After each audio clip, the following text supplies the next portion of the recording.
Rien que la vérité. Lorsque James Paul vous a dit « je l'ai tué », avez-vous compris à qui il faisait allusion? Oui, à la vieille femme qu'il allait voir si souvent. Et lorsqu'il vous a avoué qu'il l'avait tué, que vous a-t-il dit? Maintenant, il a déclaré qu'il était rentré à 9h25 et n'était pas ressorti. Je lui ai demandé, est-ce qu'ils savent que c'est toi qui l'as tué? Enfin, je veux dire la police. Il a répondu non. Ils croiront que c'est un cambrioleur. Mais de toute façon, n'oublie pas que j'étais ici avec toi dès 9h30. Par la suite, la police vous a interrogé. Oui, Vous a-t-elle demandé si James Paul était rentré à 9h25? oui. Que lui avez-vous répondu? J'ai dit qu'il était avec moi. Et aujourd'hui, vous venez de revenir sur cette déclaration. Pourquoi? Parce que c'est un assassin. Je ne peux pas continuer à mentir pour le sauver. Je lui suis reconnaissante. Oui, il m'a épousée à Vienne, il m'a amenée ici. Ce qu'il m'a demandé, je l'ai toujours fait parce qu'il m'avait sauvée. Et parce que vous l'aimez? Non, je ne l'ai jamais aimé. Romaine! Je ne l'ai jamais aimé. Vous lui étiez reconnaissante de vous avoir amené ici en Angleterre. Il vous a demandé de lui fournir un alibi. D'abord, vous avez accepté, et puis vous avez réfléchi. Et vous vous êtes rendu compte que c'était impossible. Oui, c'est exactement cela. Pourquoi?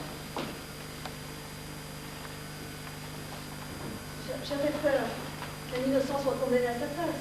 Et puis, il a commis un crime. Je ne peux pas venir au tribunal et mentir, et dire qu'il était avec moi quand il était en train de tuer. Non, je ne peux pas. Je ne connais pas votre pays. J'ai peur de la police. Je veux dire la vérité. Et c'est là la vérité. James Paul est rentré à 10h30, avec du sang sur les manches de son veston. Et il vous a dit « je l'ai tué ». Pouvez-vous jurer par devant Dieu que c'est la vérité? C'est la vérité. Je le jure devant Dieu.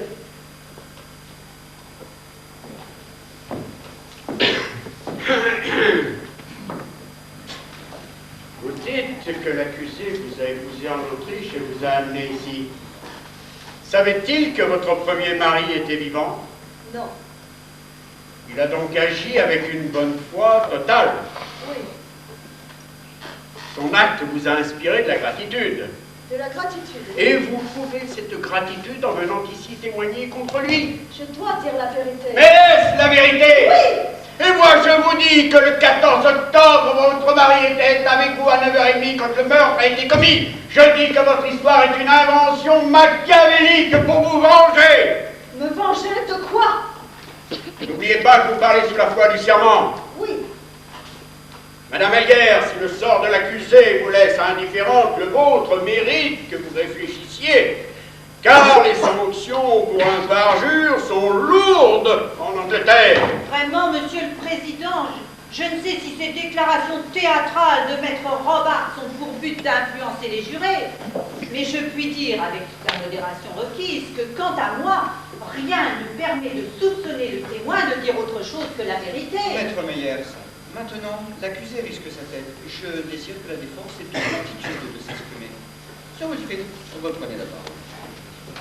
Madame Elguer, dans votre première déposition à la police, n'avez-vous pas dit que votre mari s'était blessé en découpant un jambon? Je l'ai dit, oui. Mais ce n'était pas vrai. Quand James s'est aperçu que ses manches étaient tachées, il s'est coupé lui-même au poignet pour faire croire que le sang était le sien. C'est pas vrai, j'ai jamais fait ça! Je vous en prie, je vous en prie. Vous admettez donc que votre première déposition à la police était un mensonge? James m'avait fait la leçon. Tout le problème consiste à savoir si vous avez menti à la police ou si vous mentez maintenant. Si vous aviez été sincèrement révolté parce que votre mari avait commis un meurtre, vous auriez très bien pu dire la vérité la première fois qu'on vous a interrogé. J'avais peur de James. Vous aviez peur de James Paul, peur de l'homme dont vous venez de briser le cœur par votre affreux, votre effroyable déposition. Et je pèse mes mots. Les jurés sauront discerner lequel de vous deux il faut croire. Romaine Elguer, je vous le demande pour la dernière fois. Nous avez-vous dit la vérité, toute la vérité, rien que la vérité? C'est la vérité. Monsieur le Président, je laisse la parole à la défense.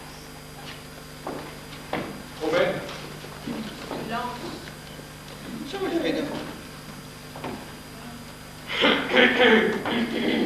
Monsieur le Président,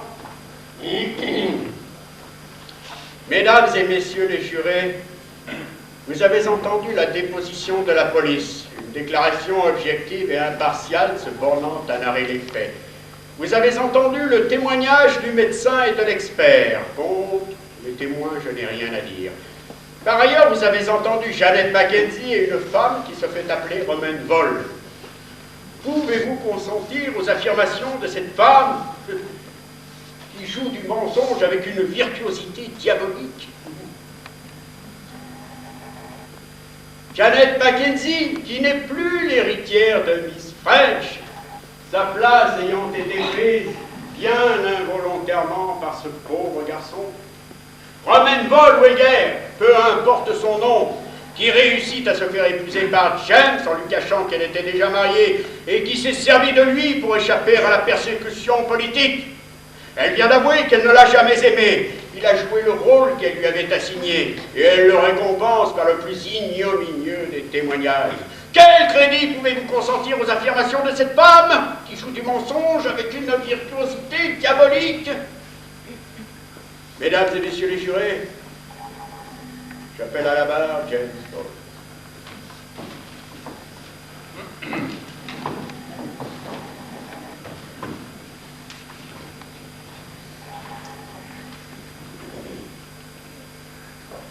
je jure par Dieu Tout-Puissant de dire la vérité, toute la vérité, rien que la vérité.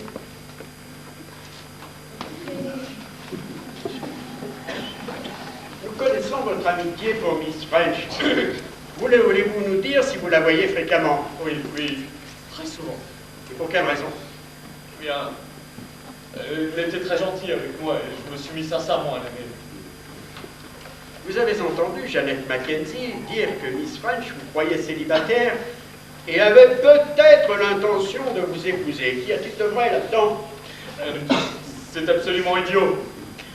Miss French savait-elle que vous étiez marié? Oui. Il n'a jamais été question de mariage entre elle et vous. Bien sûr que non.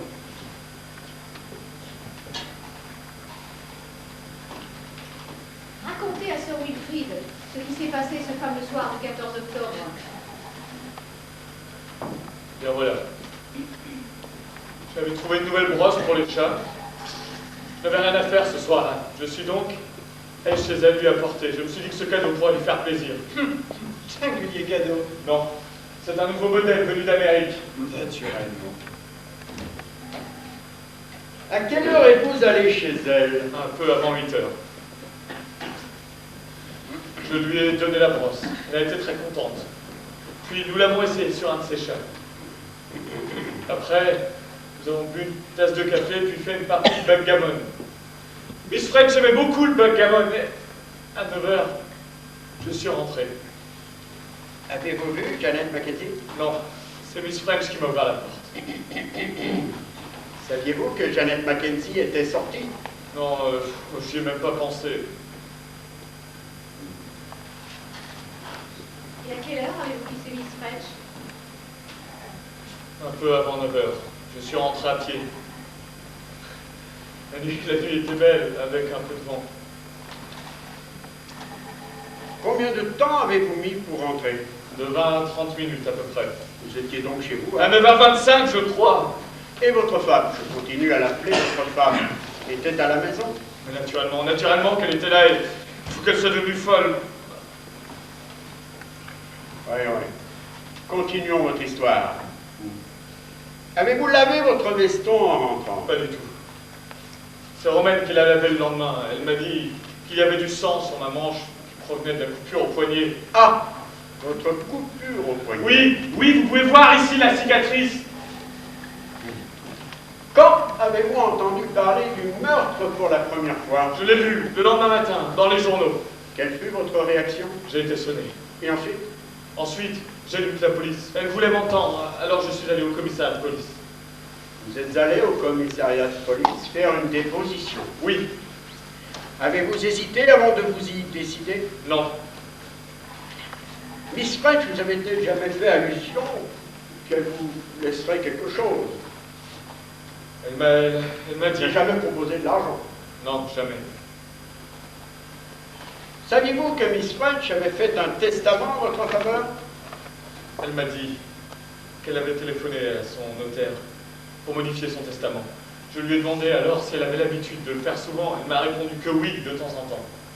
Saviez-vous quels allaient être les termes de ces nouvelles dispositions testamentaires? Je jure que non. Donc, elle ne vous avait jamais fait allusion au fait qu'elle vous laisserait quelque chose? Non, elle ne m'en a jamais dit un mot. Jamais. Ce soir-là, vous êtes rentré chez vous à 9h25, vous avez dîné avec votre femme, êtes-vous ressorti? Non, nous sommes couchés de bonne heure. Êtes-vous gaucher? Non, je me sers toujours de ma main droite. C'est pour ça que je me suis coupé au poignet gauche, en voulant trancher du jambon. Monsieur Boll, je vais vous poser une dernière question. Avez-vous tué Miss Emily French? Non. Non, je ne l'ai pas tuée. Avez-vous jamais essayé d'extorquer de l'argent à quelqu'un, monsieur Boll? Non, jamais. Au bout de combien de temps avez-vous appris que Miss French possédait une grosse fortune?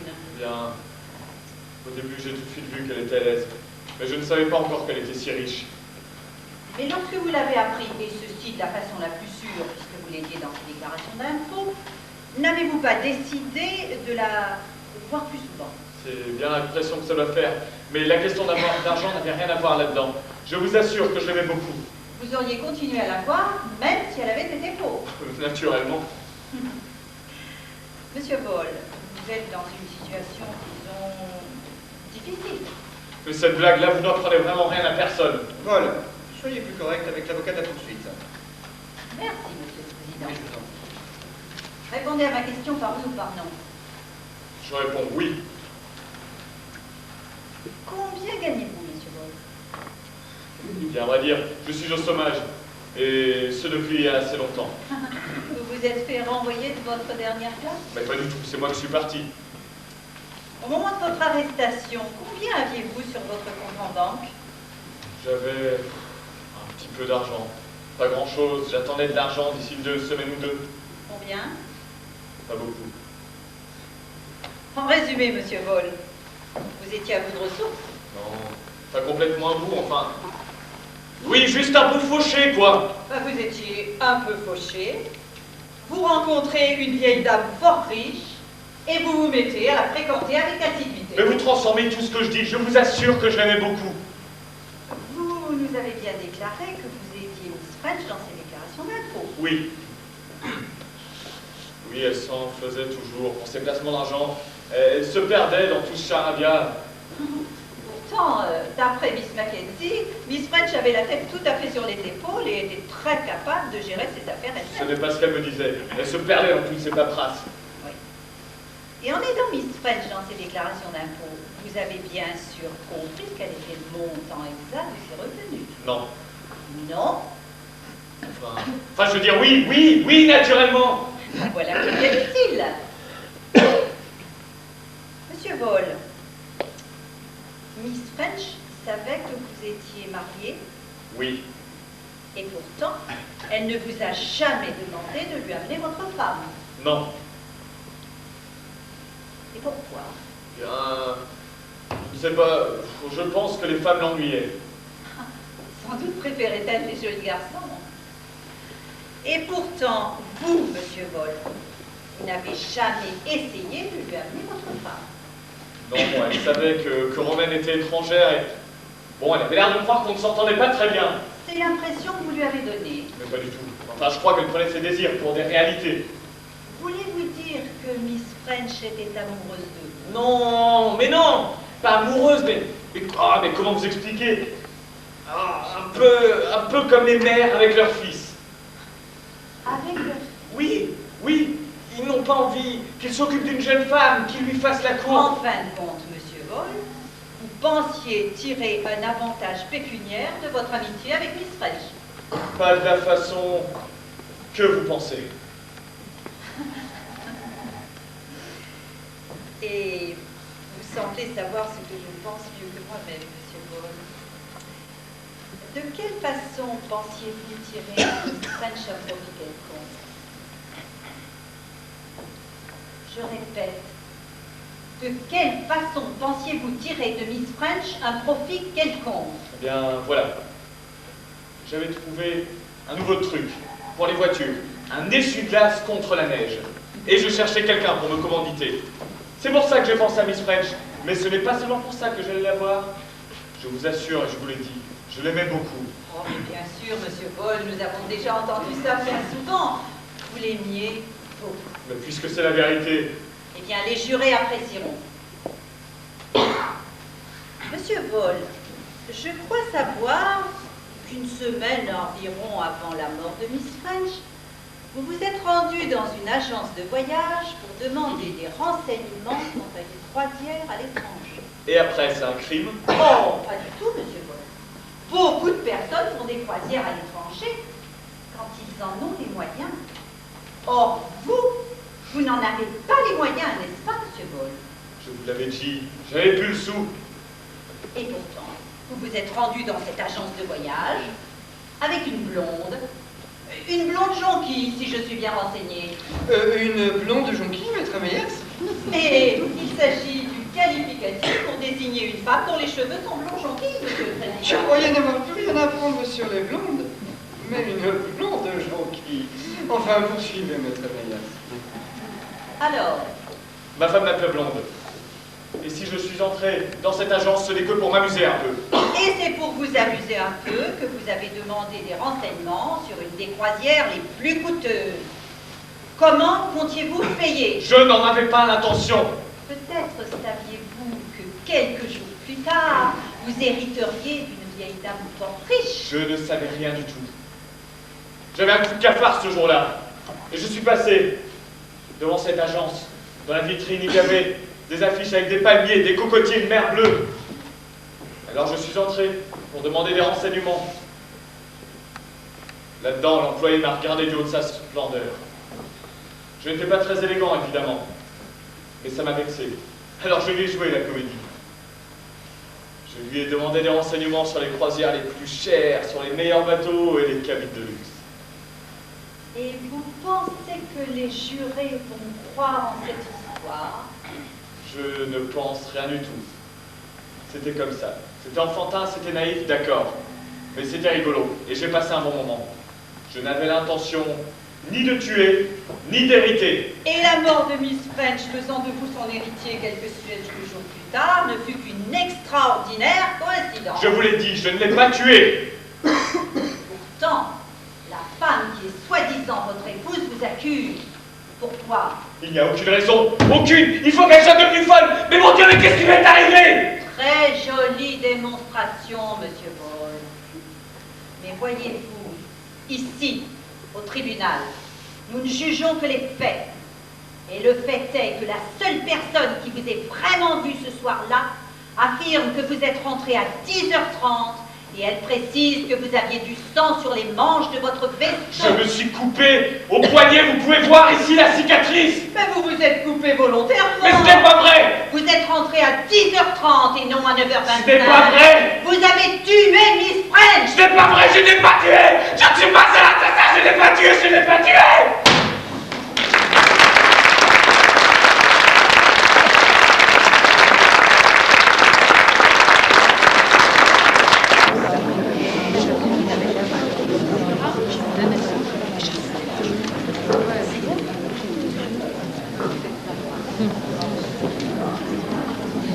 Bonsoir, maître. Il ne fait pas beau ce soir. Oh, Sophia! Soirée sinistre. Il n'y a plus de justice. Nous sortons d'une cour d'assises étouffante, assoiffée d'air frais et que tout le monde... Moins épais cependant que celui dans lequel nous plongent les déclarations de Madame Ellière. Ah, satanée femme. Plus redoutable encore que je ne l'avais pressenti, l'étrangère. La plus insupportable des Anglaises est un drôle de douceur en comparaison de ces bandes danubiennes. Dans une sélection de garces, la nôtre serait Miss Europe. Me pencher de quoi?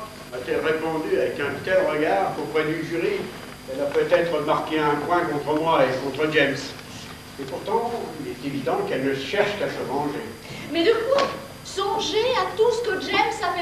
Ben justement, elle lui doit trop. C'est pour ça qu'elle le méprise. Du thé, maître Wilfrid? Du thé? Oh, du whisky, voilà ce qu'il nous faut. Vous savez bien, maître, que vous parlez toujours de whisky, mais que vous buvez toujours du thé. Ça a marché aujourd'hui? Très mal.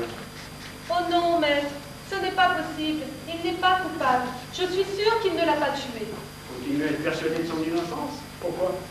Parce qu'il n'est pas le genre d'homme à faire ça. Il est gentil. Il est même très gentil. Il n'aurait jamais matraqué une vieille dame. Vous allez le sauver, n'est-ce pas, maître? Je vais le sauver. Dieu sait comment. Cette femme, c'est certain. Il n'est pas particulièrement joli garçon. Mais il a quelque chose qui éveille leur instinct maternel. Dieu sait. De toute façon, il a de la chance qu'il y ait des femmes dans le jury. Ouais. Mais, en plus, Romain Elgar n'est pas du tout quelqu'un qui a le genre paternel, ça saute aux yeux. Je pense qu'elle a marqué des points, mais je ne crois pas qu'elle ait plu au jury. Vous avez raison, Jenny. Tout d'abord, c'est une étrangère. Et nous, nous nous méfions des étrangers. Et puis, elle est plus ou moins bigale. Tout cela fait un très mauvais effet. Et par-dessus le marché, elle accable son homme quand il est en danger. Nous n'aimons pas ça chez nous. Tout ça ne peut que nous servir. Oui, mais ça ne suffit pas. Avant l'audience, nous avions 0 preuve et 0 témoin pour corroborer les affirmations de James. Après l'audience, preuve en notre faveur, 0 toujours.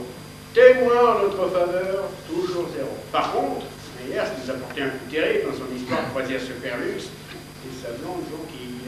Et si elle existait vraiment? Allons. Vous croyez qu'il serait capable d'avoir une maîtresse? En tous les cas, voilà le bilan de la journée. Je suis moins pessimiste que vous.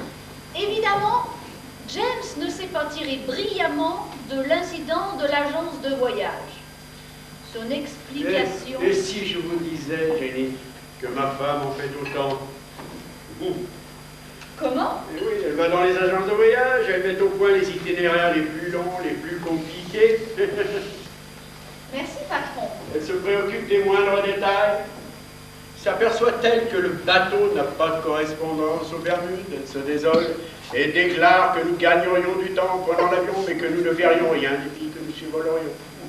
Elle sollicite mon avis, alors je réponds, ça m'est égal, ma chérie, arrange ça pour le mieux. Et nous savons tous deux que nous jouons à un jeu et que tout se terminera de la même façon. Nous resterons chez nous. Et si je vous disais que ma mère, ce sont les maisons? Les maisons. Elle passe son temps à en visiter. Je crois qu'il n'y a pas une seule maison en Angleterre qu'elle n'ait visitée. Elle trace les plans, elle abat les cloisons, elle choisit le cuir des fauteuils, les peintures et le linoléum de la salle de bain. Ah oui, oui. Malheureusement, les fantaisies de nos femmes ou de nos mères ne sont pas des preuves pour les autres. Elles nous aident simplement à admettre l'intérêt du jeune vol pour les croisières en cabine de luxe. Châteaux en Espagne. Tenez, tenez. Merci, sœur. Alors, comment trouvez-vous que ça a marché tantôt avec Jeannette Mackenzie? En tout cas, vous avez marqué un rude avantage avec sa surdité. Oui, oui, nous avons bien procédé. Mais elle nous a rendu la monnaie de notre pièce avec sa radio. Que s'est-il passé réellement ce soir-là? Il y a peut-être eu effraction. Après tout, la police a daigné admettre que cette hypothèse était plausible. Oui, mais en réalité, il n'y croit pas vraiment. Et il se trompe rarement. J'ai bavardé avec l'inspecteur Hearn pendant quelques minutes dans le couloir. Elle est persuadée que l'assassin était dans la maison et qu'il a brisé les vitres de l'intérieur. Ça me paraît bien invraisemblable. Tous ces inspecteurs se prennent aujourd'hui pour des experts et tous ces experts pour des idiots. Oui, mais alors qui était l'homme que Jeannette Mackenzie a entendu à 9h30? Mon client, ce qui est impossible. Ou alors, Jeannette Mackenzie a improvisé toute cette histoire quand elle a vu que la police ne croyait pas au cambriolage. Elle n'aurait jamais fait ça. Moi, je la crois capable de ne reculer devant rien. À rien. dame demande à vous voir. Elle dit que c'est au sujet de l'affaire vol. Vol? Oh non, maître Wilfrid. Les piquets, je les reconnais tout de suite. On va par quelque chose qui pourrait aider l'accusé. Paraît peu probable. Enfin, nous ne pouvons rien négliger. Faites l'entrée. Là, qu'est-ce que c'est? Mais il y en a deux? Oh, mais j'aime pas ça! Cette dame est Maître Mayou, ma collaboratrice. Je suis Wilfrid Roberts. Oh, mais c'est vous, mon gros! Je vous reconnaissais pas dans votre perruque. Vous êtes beau avec votre perruque. Vous avez des embêtements dans ce procès, hein? Peut-être bien que je peux vous aider, moi. Ouais, moi. Ça vaut la peine, mais ça vous coûtera cher. Mademoiselle? Pas besoin de nom. Qui c'est qui dit d'ailleurs que vous aurez mon vrai nom, hein? Comme vous voulez, mais si vous savez quelque chose concernant l'affaire vol qui puisse nous intéresser. Et attention, j'ai pas dit que je savais quelque chose, non. J'ai quelque chose. C'est bien plus important, hein? Mais qu'avez-vous, madame? J'étais au tribunal aujourd'hui, au fond de la salle, près de la porte. J'ai entendu cette sale putain témoigner contre son mari et ses grands airs. C'est une salope, voilà ce que c'est. D'accord. Et venons-en à ce que vous pouvez nous apprendre. Ah ouais? Et qu'est-ce que j'en tire, moi? Ça se pèse que j'ai 100 livres qu'il me faut. Je crains que nous ne puissions traiter avec vous si vous ne donnez pas quelques détails sur ce que vous nous apportez. On verra après. Vous achetez pas chat en poche, hein, les avocats, ça s'y connaît. Des lettres, voilà ce que c'est, des lettres. Ce sont des lettres de ramènement à l'accusé. À l'accusé, vous me faites marrer. Bon, accusé, se faire rouler par sa bonne femme. Oh non, elles sont pas mal accusées, mes petites lettres. J'ai quelque chose à vendre, moi aussi, il faut pas confondre. Si vous nous montriez ces lettres, nous pourrions en estimer leur valeur de manière adéquate. Adéquate. Ah vous, la petite, vous en avez de la défense, hein. Vous voulez pas acheter sans voir? D'accord, on joue réglo. Et si ces lettres font l'affaire, si ça envoie cette putain d'étrangère là où elle devrait être, c'est 100 livres pour moi, d'accord? Si ces lettres sont d'une quelconque utilité pour la défense, je veux bien vous en donner 10 livres pour vous dédommager des frais que vous a occasionné cette démarche. 10 livres! 10 livres, tu pourrais des lettres pareilles? Non mais vous vous foutez de moi? Ah non, la vieille! Si vous avez sur vous des lettres qui puissent aider à prouver l'innocence de mon client, 20 livres ne me paraissent pas un prix exagéré. 50 livres, et c'est donné si ces lettres font l'affaire. 20 livres. Ça va, il y a pas d'un. Là, le paquet, celle du dessus suffira. C'est bien l'écriture de Madame Vol? Oh bah tu parles de ton écriture, je suis régulière, moi. Oui, mais pourtant j'aimerais bien m'assurer. J'ai une lettre de Madame Vol dans mon dossier, sœur. Vous pouvez comparer.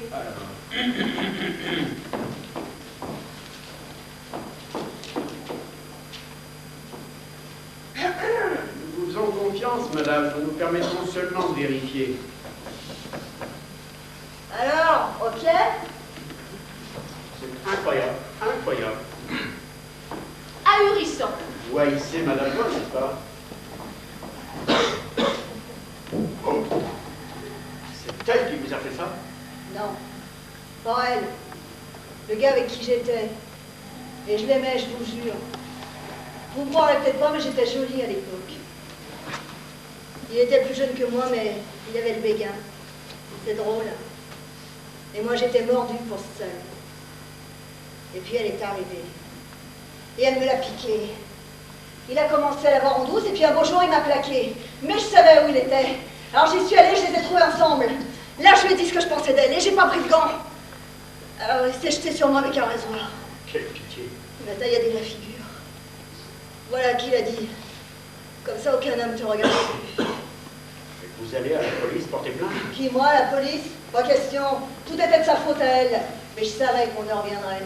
Lui, il n'est plus dans mon champ de tir, il s'est tristé en Australie.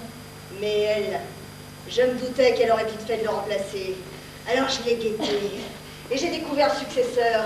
J'ai repéré la tour où elle le retrouvait, c'est comme ça que j'ai pu faucher les lettres. Tu m'embrasses pas, chérie? Oh, je suis désolé, profondément désolé. Vous en faites pas, allez, je vous comprends. Permettez-moi, voici 5 livres de plus. Et là, vous avez voulu me rouler, maintenant vous m'allongez 5 litres de mieux. J'étais rudement poire avec vous, j'aurais dû les garder, mes petites lettres. Ils me seront très utiles, je crois. Sœur, il faut absolument trouver le nom et l'adresse de cet homme. Sœur, elle vient de filer. Mais il ne faut pas qu'elle parte avant de nous donner quelques détails. Greta, rattrapez la dame qui vient de sortir, vite. Oh là là, on ne la rattrapera jamais dans le sacré brouillard. Si notre police veut s'en donner la peine, elle nous la ramènera dès demain. Oui, avec elle et Romain Elger à la barre, ça va être du sport. Du sport, ma petite. Au travail. La manœuvre consiste.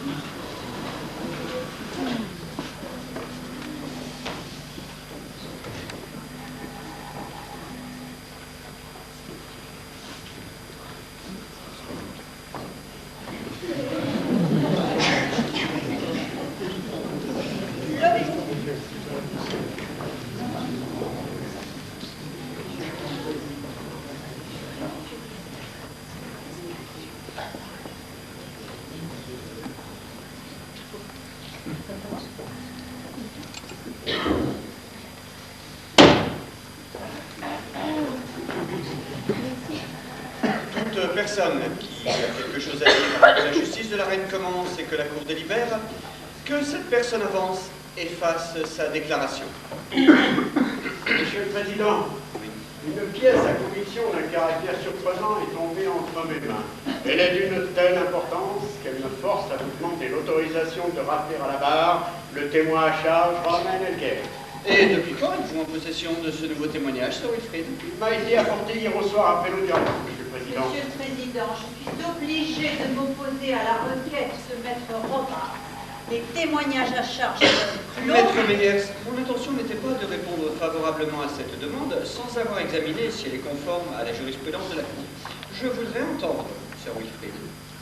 Lorsque la défense a reçu témoignage pour l'accusé, avant que le verdict soit prononcé, et je prétends que le dit témoignage est non seulement recevable, mais que la Cour a le devoir de l'entendre. À l'appui de ce que j'avance, je citerai parmi de nombreux arrêts celui de l'affaire du roi contre Stillman, que vous trouverez au répertoire 1926, page 463. Il est inutile de citer ces références, Sir Wilfrid, je les connais. Maître Meyers, je vous écoute. Avec tout mon respect, Monsieur le Président, ce que propose mon éloquent ami, Maître Robarts, abstraction faite de circonstances exceptionnelles et sans précédent. Et en quoi consiste, si je puis me le permettre, en quoi consiste cette surprenante pièce à conviction? Ce sont des lettres, Monsieur le Président, des lettres de Romain Elger. J'aimerais voir ces lettres, Sir Wilfrid. Mon éminent ami ne m'a fait part de son intention qu'en rentrant dans cette salle, ce qui ne m'a pas laissé le temps d'examiner la question. Mais je crois me souvenir qu'en 1930, le roi contre Porter... Non, mais, Maître Meyers, le roi contre Porter, c'est en 1931. Je me rappelle parfaitement, j'étais partie civile. Ah. Et si ma mémoire est bonne, vous fîtes les mêmes objections que moi-même aujourd'hui, et le président vous donne raison. Non, pour une fois, votre mémoire vous trahit. Mes conclusions orales furent alors rejetées par le président Swindon. D'ailleurs, tout comme les vôtres aujourd'hui. Pardon. Maître Meyers, veuillez prendre connaissance de ces lettres. Appelez Romain Elger.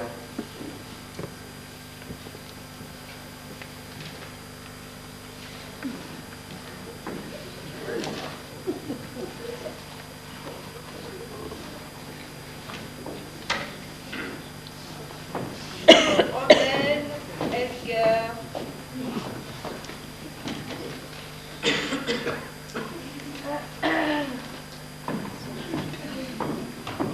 Romain Elger.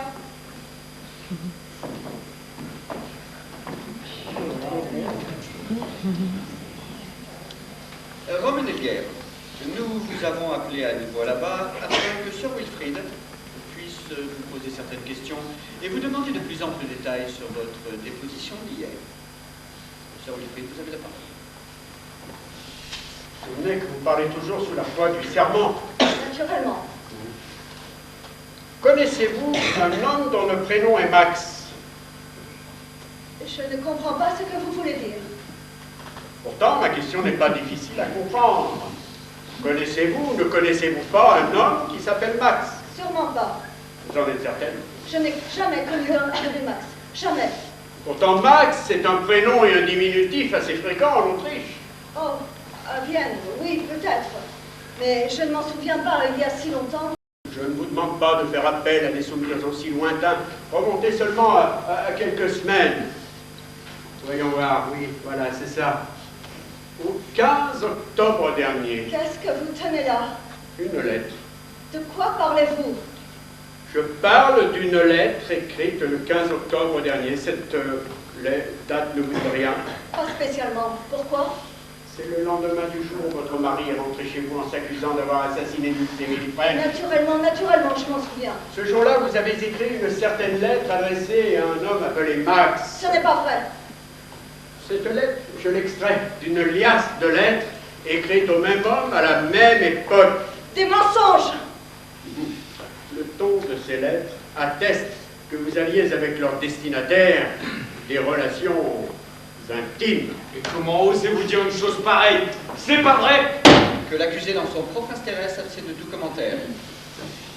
Je me soucie peu de la plupart de ces lettres. Je n'en retiens qu'une, celle du 15 octobre dernier. Mon chéri, mon Max bien-aimé, une chose extraordinaire vient d'arriver. Je crois que toutes nos difficultés vont prendre fin. Je n'ai jamais écrit ça. Comment avez-vous eu cette lettre? Qui vous l'a donnée?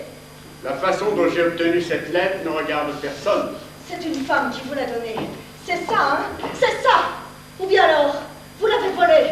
Vous êtes un voleur et un menteur.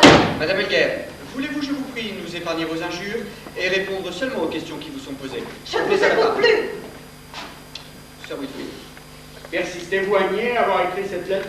Naturellement, je ne l'ai pas écrite. C'est un faux. Un faux. Vous êtes un menteur. Je vous en prie. C'est vous, madame, qui mentez. Vous avez menti sous la foi du serment, et la raison pour laquelle vous avez menti éclate dans cette lettre noire sur blanc. Pourquoi aurais-je écrit une chose pareille? Parce que vous veniez d'entrevoir une possibilité inespérée de pouvoir vivre votre vie qui valait bien d'envoyer un innocent à la mort. Une porte s'ouvrait soudain devant vous, et vous avez perdu tout contrôle de vous-même. Vous dites même que c'est vous qui avez blessé James au poignet avec un couteau. Je n'ai jamais écrit ça. J'ai écrit qu'il s'était blessé lui-même accidentel.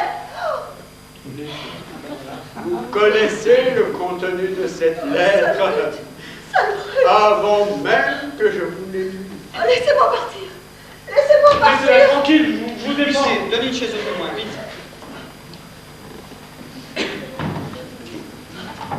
Sir Wilfrid, voulez-vous nous lire le contenu de cette lettre afin que messieurs les jurés puissent apprécier? Bien volontiers, Monsieur le Président. Mon chéri, mon Max bien-aimé, une chose extraordinaire vient d'arriver. Je crois que toutes nos difficultés vont prendre fin. Je vais pouvoir être à toi et t'aider dans le dur travail que tu fais dans ce pays. La vieille dont je t'avais parlé a été assassinée et c'est James qu'on soupçonne. Son alibi dépend de moi seul. Il fera mieux de ne pas trop y compter. Je pourrais même dire qu'il avait du sang sur les manches, ce qui est vrai, puisqu'il s'était coupé au poignet accidentellement. J'en ai tellement assez de ce pauvre type. L'avenir est à nous, mon chéri, je t'adore. Romain. Romain Elguer, revenez à la barre.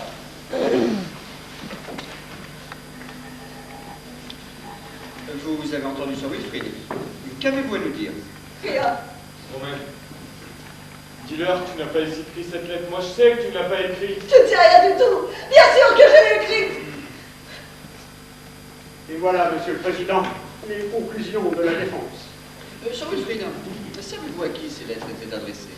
Où elles sont entrées par hasard en ma possession, et il semblerait que le Max en question se soit introduit illégalement dans notre pays, et pour un dur travail. Je pense qu'à ce sujet, Madame Elguer pourrait nous fournir quelques éclaircissements. Vous ne saurez jamais qui est Max. Jamais. Faites de moi ce que vous voudrez. Vous ne le saurez jamais. Maître Méliès, avez-vous des questions à poser aux témoins?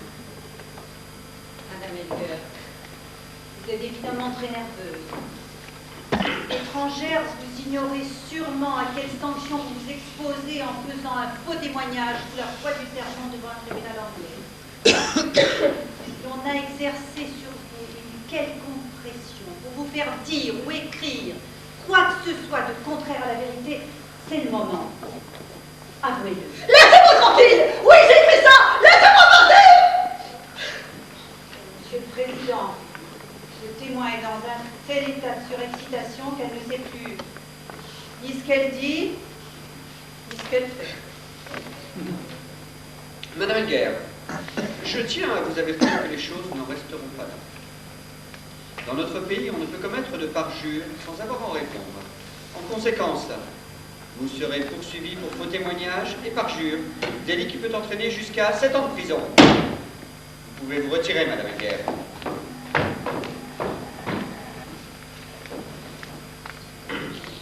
La parole est à la défense, Sir Wilfrid. Monsieur le Président, Mesdames et Messieurs les jurés, je ne vous ferai pas un long discours.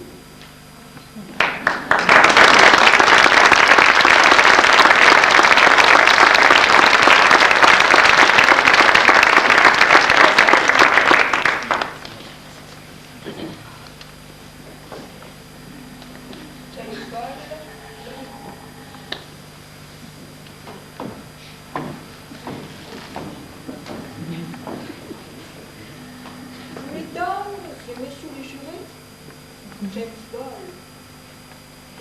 Coupable? Non coupable. Non coupable, Monsieur le Président. Oui!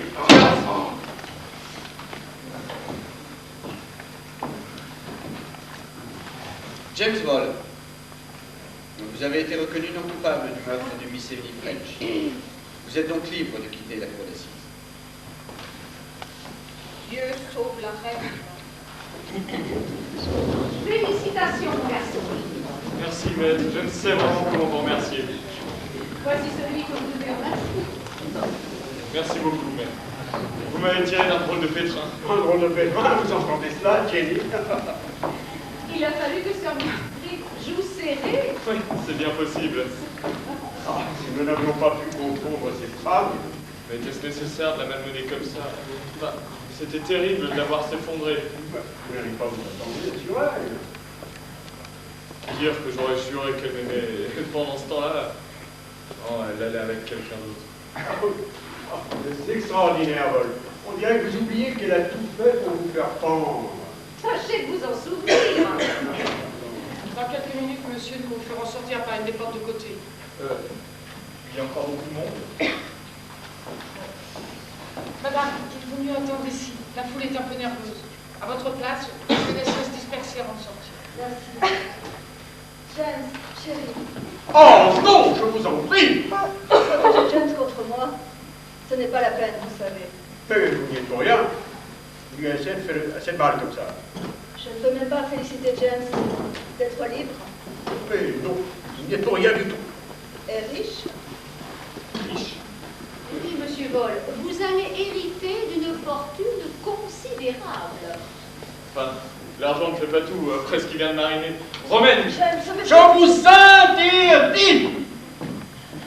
Monsieur Val, voulez-vous me suivre au greffe?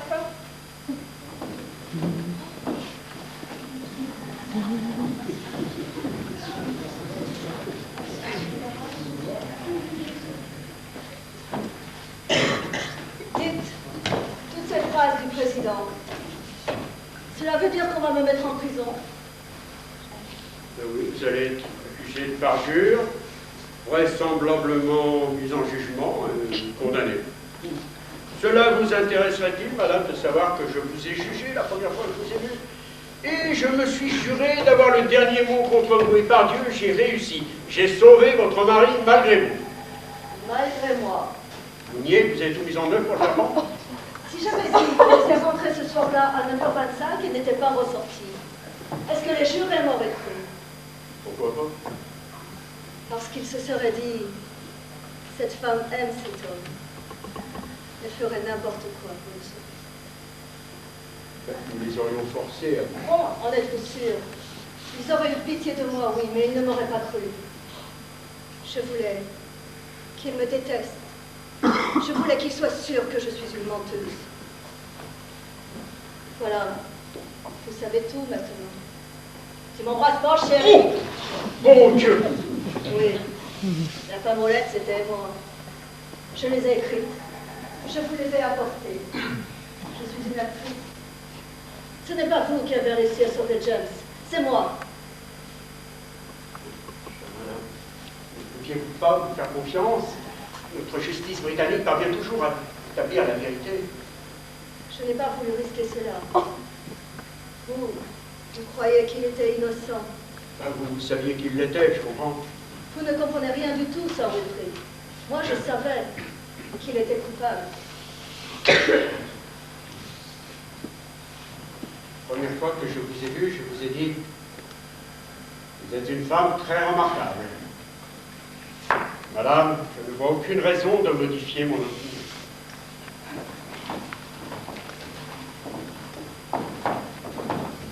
Ce n'est pas la peine d'entrer, mademoiselle. Tout est fini. Ah, James, chérie! Ah, chérie, tu es vive. Quelle belle! Je l'avais marre d'attendre dans la foule. Chérie, ça a été affreux. J'ai failli devenir folle. James, qui est cette fille? Je suis la maîtresse de Jimmy. Vous m'entendez, sa maîtresse? Vous n'êtes pas sa femme. Vous lui avez mis grappin dessus parce que vous êtes plus vieille que lui. Vous avez tout fait pour se faire prendre. Vous êtes une très bonne femme. Mais fini tout ça. On va la faire, James. Oh, la belle croisière. Comme tu l'avais promis. Ça va être formidable. C'est vrai, ça, James? Elle est ta maîtresse? Bah ouais, que veux-tu? Après tout ce que j'ai fait pour toi?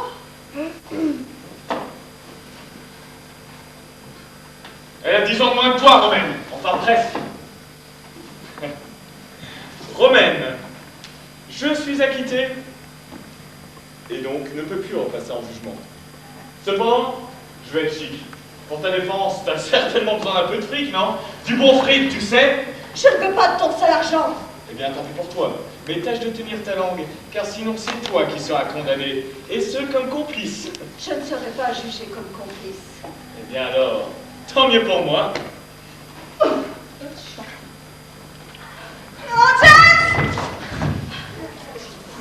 ne serai pas jugée pour parjure. Je serai jugée pour meurtre. Pour le meurtre du seul homme que j'ai jamais aimé. Coupable, votre honneur.